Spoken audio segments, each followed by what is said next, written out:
Hey everyone, it's Kimberly Adams, Senior Washington Correspondent for Marketplace.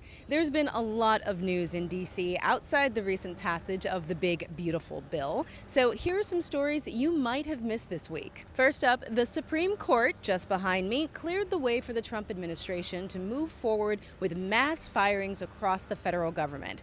On Tuesday, the High Court lifted a lower court order that had temporarily blocked the administration's plans to lay off hundreds of thousands of federal workers. The justices granted Trump's emergency appeal to enforce an executive order directing agencies to carry out sweeping reductions in force. Several cities and unions have filed lawsuits opposing the layoffs, arguing they'll be severely impacted. According to the Bureau of Labor Statistics, almost 70,000 federal jobs have already been eliminated. Next up, the Department of Education plans to resume interest accrual for certain student loan borrowers.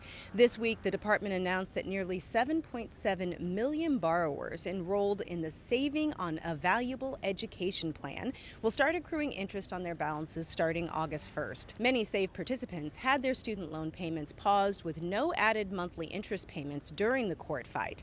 Now, once that forbearance ends, those borrowers will be responsible for paying the interest in addition to their principal balance.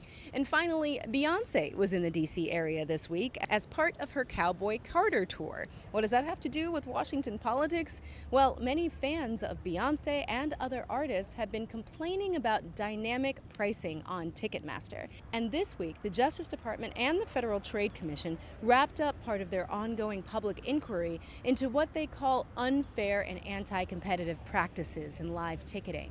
The agencies launched this investigation back in May and just closed the public comment period this week. More than 4,000 people and businesses weighed in, including Live Nation, the parent company of Ticketmaster.